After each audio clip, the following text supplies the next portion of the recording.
চট্টগ্রামে আমাদের সহকর্মী প্রণবেশ চক্রবর্তী রয়েছেন, তার সঙ্গে যুক্ত হচ্ছে। প্রণবেশ, এই মুহূর্তে সেখানে কি কি আয়োজন চলছে এবং কারা কারা শ্রদ্ধা জানাতে সেখানে এসেছেন, সার্বিক পরিস্থিতি সেখানকার জানাবেন।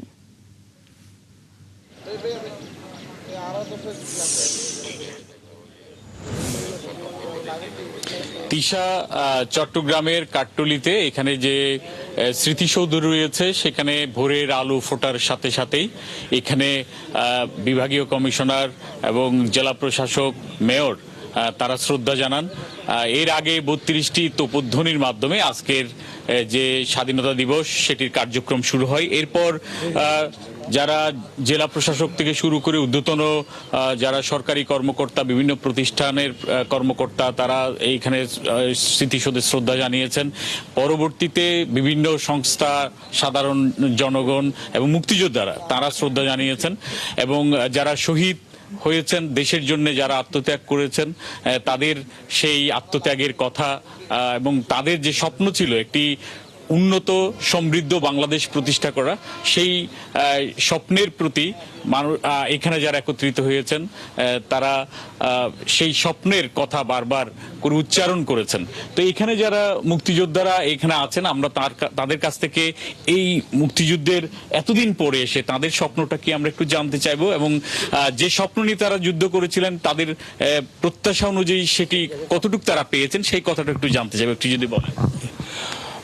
ধন্যবাদ। মুক্তিযুদ্ধের যে আকাঙ্ক্ষা নিয়ে আমরা যুদ্ধ করেছিলাম, আমাদের সেই প্রজন্ম জাতীয় ঐক্যবদ্ধ ছিল।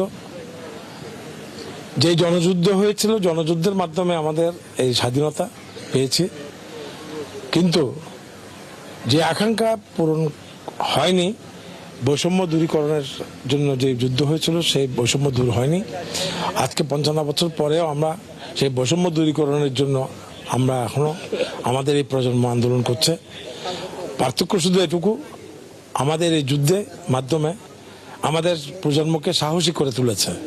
যেমনটি ১৯৭১ আমরা যুদ্ধ করেছি পাকিস্তান সেনাবাহিনীর বিরুদ্ধে, সেটা অস্ত্র দিয়ে অস্ত্রের মোকাবেলা করেছি। আর ২৪-এ আমাদের এই প্রজন্ম অস্ত্রের বিরুদ্ধে খালি বুক চিতিয়ে তারা সংগ্রাম করেছে। এতে প্রমাণ করে বীরের জাতি তারা আগামী দিনে নতুন বাংলাদেশ গড়ার জন্য আরও নিজেদেরকে প্রস্তুত করবে এবং তারা প্রস্তুত করার জন্য, জীবন দেওয়ার জন্য তারা ঐক্যবদ্ধ থাকবে। এটি আমরা প্রস্তাব। শুনছিলেন এখানের নতুন প্রজন্ম এই মুক্তিযুদ্ধের ইতিহাসকে তারা ধারণ করবে এবং সামনে এগিয়ে যাবে, এই প্রত্যাশা যেমন থাকবে। পাশাপাশি আজকে চট্টগ্রামে আরো অনেক আয়োজন রয়েছে। এরপরে সকাল ৮টা থেকে এখানে যে স্টেডিয়াম রয়েছে, এম এ আজিজ স্টেডিয়াম, এটা এখন জেলা স্টেডিয়াম নামে পরিচিত, সেই স্টেডিয়ামে আজকে এখানে কুচকাওয়াজ অনুষ্ঠিত হবে। সেখানে জেলা প্রশাসনের উদ্যোগে এই আয়োজন থাকবে। এর বাইরে সিটি কর্পোরেশন এবং বিভিন্ন সামাজিক, সাংস্কৃতিক, রাজনৈতিক সংগঠনগুলো তারা আজকে যথাযোগ্য মর্যাদায় এই মহান স্বাধীনতা দিবস উদযাপন করবে এবং সারা দিনব্যাপী চট্টগ্রামে এই অনুষ্ঠানগুলো থাকবে। তো এটি ছিল আজকে স্বাধীনতা দিবসের এখানকার যে অনুষ্ঠান সূচি, সেটির সর্বশেষ তথ্য। প্রণবেশ চক্রবর্তী, আপনি আছেন সেখানে, ধন্যবাদ যুক্ত হওয়ার জন্য। দর্শক, চট্টগ্রাম থেকে যুক্ত ছিলেন আমাদের সহকর্মী প্রণবেশ চক্রবর্তী।